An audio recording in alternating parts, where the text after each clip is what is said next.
prácticamente todo el país. Nuestras emisoras están en Maracay, Valencia, Puerto La Cruz, Puerto Ordaz, Barquisimeto, Mérida, Táchira, Margarita, Maracaibo, Maturín y la zona de Guarenas, Guatire. Transmitimos a través de mundour.com, de nuestras aplicaciones en video también. Mire, es un hecho. La misión de un banco central en cualquier país es preservar el valor de la moneda, y mantener la estabilidad de los precios, baja inflación, si lo quiere traducir así. Ergo, podríamos decir que la estabilidad económica de una nación depende de la solidez, de la independencia, de la autonomía de ese banco central, de esa autoridad monetaria, incluso a veces frente al poder político. Punto, es así en cualquier parte del planeta. La designación del director de un banco central debe pasar por lo técnico, pero por la ética, por una visión estratégica y mucho más. Sí. Y de eso, de ese perfil y, por supuesto, retratar la economía que hoy tenemos en nuestro país, hemos querido invitar al doctor Pedro Palma, economista, máster en Administración de Negocios y máster y PhD, doctor en Economía, socio director de Ecoanalítica, individuo de número, fundador de la Academia Nacional de Ciencias Económicas de Venezuela. Doctor Palma, bienvenido. ¿Cómo está? Muy bien, gracias. Gracias por la invitación, Román. Un placer estar aquí. Un gusto tenerle. Gracias por aceptarla. Comencemos por eso, por el perfil de un director de un banco central de Venezuela. Pero hablemos del nuestro. ¿Cuál es el perfil que debería tener quien dirige el Banco Central de Venezuela en un país como el nuestro hoy? ¿Lo describe? Mira, sí, definitivamente esa persona tiene que entrar a liderar no solamente una organización muy importante en lo que es la realidad económica y el manejo económico de un país, sino también una persona que tenga muy claro los objetivos que tiene que buscar y que tienen que cambiar en el Banco Central. El Banco Central se ha caracterizado en los últimos años por ser un banco totalmente subordinado a la voluntad del gobierno, a la voluntad del Ejecutivo, y eso no puede ser. La autonomía del Banco Central, que es un derecho constitucional, un mandato constitucional, porque así lo establece la Constitución, que debe ser una organización autónoma, no lo es. Se le han modificado la ley del Banco Central en el año 2005 y otras en el año 2009 y en otras oportunidades, donde se le quitó completamente la autonomía al Banco Central, y eso llevó a que ulteriormente el Banco Central fuese utilizado como el gran financiador de gasto público deficitario. Cuando un gobierno incurre en situaciones deficitarias crónicas y crecientes, recurrentes, porque gasta mucho más de lo que le ingresa, y se le agotan el acceso a los mercados financieros locales o internacionales, y no tiene ahorros con que cubrir ese exceso de gasto, acude al prestamista de última instancia, que es el Banco Central. Y entonces, si el Banco Central no es independiente, no es autónomo, no le puede decir no al gobierno, no te puedo financiar ese gasto público, sino que es subordinado a la voluntad del Ejecutivo, pues obviamente tiene que empezar a crear dinero masivamente para comprar unas obligaciones supuestas de pago del gobierno. Bueno, te voy a pagar esto a 100 años con cero interés, y entonces se llena de esas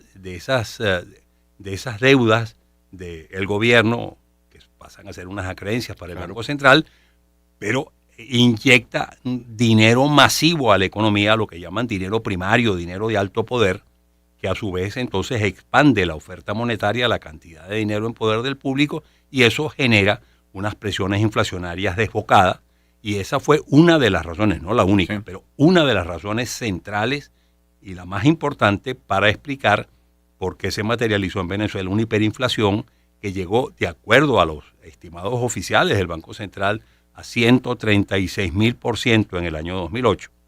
Esa fue una hiperinflación descomunal y a la vez muy larga, duró 3 años.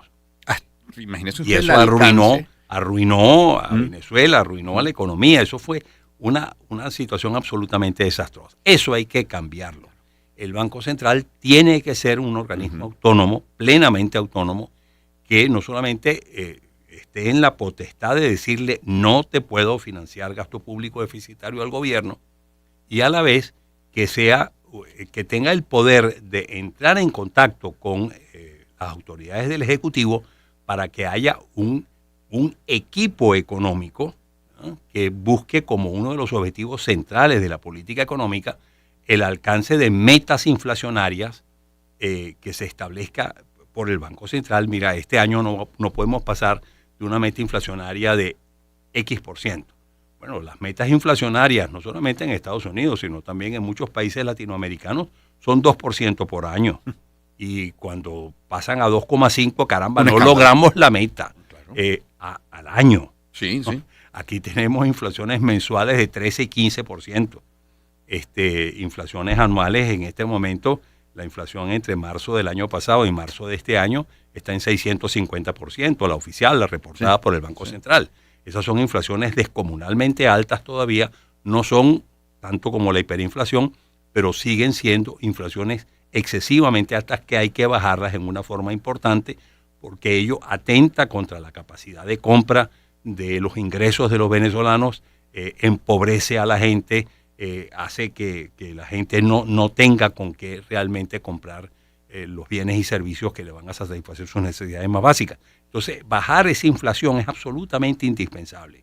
Y para eso tú necesitas un Banco Central fuerte, un Banco Central bien establecido, un Banco Central en acuerdo con el Ejecutivo Nacional, pero independiente del Ejecutivo Nacional, para que las políticas económicas, tanto la política fiscal como las políticas monetarias y cambiarias, que son, digamos, las que maneja el Banco Central, la política monetaria 100% y la política cambiaria conjuntamente con el Ejecutivo, sean medidas de política económica que estén orientadas a lograr ese objetivo inflacionario, esas metas inflacionarias que se han trazado.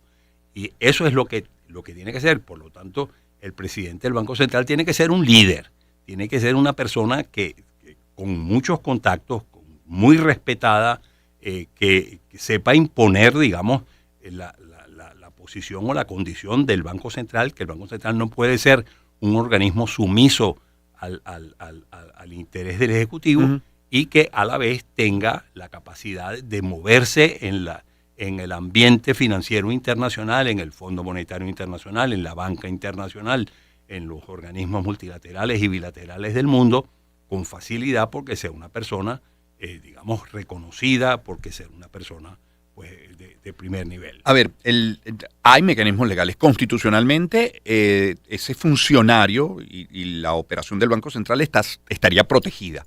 O sea, constitucionalmente debería ser independiente. Así es. Impresiona el alcance, la importancia, el rol que tiene esa figura, la del Banco Central de Venezuela, pero sobre todo su presidente. Menciona usted al Fondo Monetario Internacional. ¿Podría el presidente, el director de un banco central establecer contactos directos sin pasar por el Ejecutivo? No. Claro que lo puede. Sí, lo puede hacer. Sí, porque de hecho el presidente del Banco Central forma parte del directorio externo del Fondo Monetario, es el representante, digámoslo así, del país en el Fondo Monetario Internacional y por lo tanto tiene una relación sumamente estrecha con el Fondo Monetario. El Fondo Monetario es el banco central de los bancos centrales. Exacto. Claro. Entonces, bueno, pues las autoridades de los bancos centrales de los distintos países tienen un estrecho contacto con las autoridades del Fondo Monetario Internacional, pero también no solamente con las del Fondo Monetario, sino las del Banco Mundial, Banco Interamericano de Desarrollo, la CAF, etcétera, organismos multilaterales y también organismos bilaterales como los Exim Bank, que son los que aseguran el financiamiento de las transacciones de exportaciones e importaciones entre los distintos países. El Club de París, que digamos la agrupación de organismos bilaterales, entes gubernamentales, todos esos organismos internacionales que conforman ese tramado del mecanismo financiero internacional está estrechamente vinculado y tiene estrechas relaciones con los presidentes de los bancos centrales. No es accesorio lo que voy a plantearle, doctor Palma. ¿Debería ser requisito obligatorio, por ejemplo, un doctorado en economía o en finanzas? ¿Usted preferiría más, o cómo lo establecen las normas, una persona con posgrados y doctorados o mejor con experiencia en la banca? ¿Dónde quedan la ética y la honradez en esa figura, en ese perfil? Bueno, mira, lo de la ética y la honradez es primera prioridad. El presidente del Banco Central tiene que ser un hombre respetado, una persona de probada solvencia moral y profesional, de primer nivel. pero no necesariamente tiene que ser un doctor o tener un doctorado. Okay. Lo que sí es que tiene que ser un profesional muy avesado, un profesional conocedor de los mecanismos de política monetaria, conocedor de los mecanismos de política cambiaria que deben realizarse, ser el líder de un equipo técnico que trabaja en el Banco Central de primera línea. El Banco Central de Venezuela existía, tradicionalmente ha existido un equipo de investigadores económicos de primer nivel. Ese presidente del Banco Central tiene que contar con un directorio donde se toman las decisiones de política monetaria y cambiaria y decisiones importantes de primer nivel también, un directorio donde está representado el Ejecutivo, donde van 1 o 2 ministros, pero también está representado el sector privado, el sector bancario, el sector financiero, y por lo tanto un directorio que le dé apoyo al crítico, pero que le dé apoyo al presidente en todo lo que es su función. Tiene que contar con un equipo gerencial encabezado por el primer vicepresidente y gerente general, que es el número 2 del Banco Central, que dirija todo el aparataje administrativo interno del banco, que lo haga en una forma muy efectiva y eficiente. Y tiene que contar, ya te digo, con ese equipo técnico de primer nivel, equipo técnico que sabe cómo se mueve el sistema financiero, cómo se mueve la banca, cuáles son las prioridades de los bancos, porque los bancos cuando llegan al Banco Central a pedirle, mira, necesito financiamiento, que se sepa analizar a ese Banco Central, a ese banco comercial que acude, en fin, se necesita un equipo técnico de primerísimo nivel que le dé apoyo a ese presidente del Banco Central, que es, digamos, el que lidera y el que maneja toda la parafernalia de la política monetaria y cambiaria específicamente, pero a la vez el que tiene la relación, el puente de relación con el gobierno para, digamos, asegurar que esa autonomía del Banco Central se respete. Y que no solamente se respete, sino que también el Ejecutivo se ponga de acuerdo con el Banco Central, claro, para que todas las políticas, la política monetaria, la política cambiaria que vienen del Banco Central y la política fiscal que viene del Ejecutivo estén en sintonía para buscar como uno de los objetivos centrales ese abatimiento de la inflación o esa meta inflacionaria que se ha trazado. Es el doctor Pedro Palma quien nos acompaña. Siendo así, doctor Palma, el primer interesado en un banco central con esas características debería ser el propio Ejecutivo, sí, y ahí lo condiciono, si la meta es tener una economía sana y transparente. Así es, completamente. Mira, lo que hemos tenido en Venezuela es lo que se denomina la dominancia fiscal. La dominancia fiscal es que la que determina cuánto dinero hay en la calle, cuánto dinero se inyecta a la calle y circula en el público, es el Ejecutivo, porque el Ejecutivo es el receptor de la renta petrolera y por lo tanto es el que determina cuando suben los precios y aumentan los ingresos petroleros, el que determina cuánto de ese ingreso adicional se inyecta a la economía por vía del gasto público. Y entonces,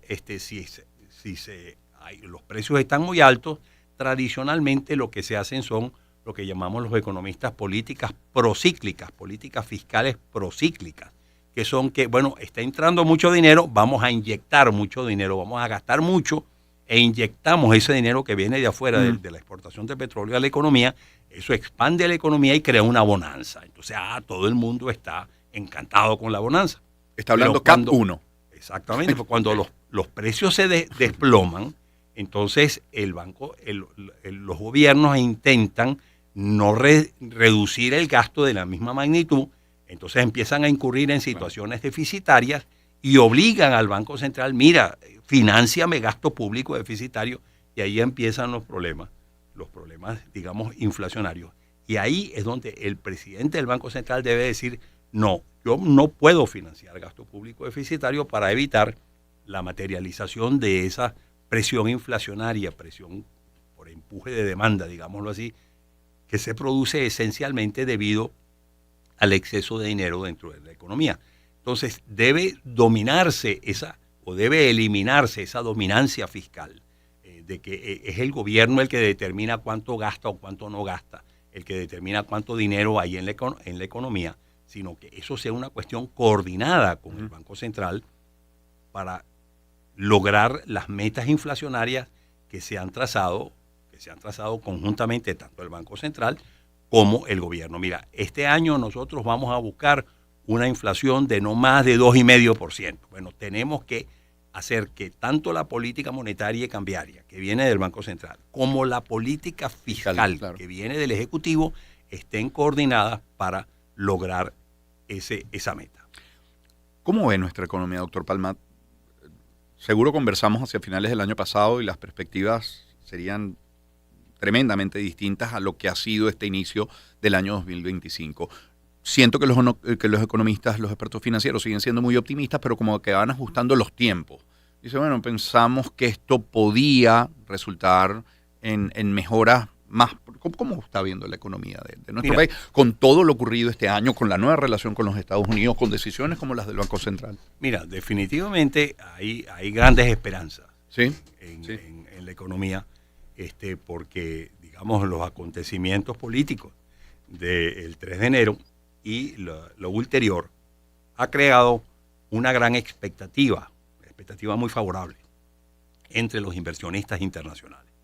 Yo siempre he dicho, inclusive cuando Venezuela estaba inmersa en lo más profundo de su crisis, en los años 18, 19, que yo hacía muchas presentaciones a los ejecutivos, sobre todo ejecutivos que venían de afuera de las empresas internacionales, yo les presentaba un cuadro realmente dramático que se estaba viviendo o que se veía que venía. Uh-huh. Pero yo siempre terminaba diciendo, miren, pero este cuadro dramático que yo les presenté, que es lo que yo visualizo como lo que va a pasar, es algo que no los debe llevar a ustedes a una conclusión de que este es un país donde no hay oportunidad. Perdido, no, claro.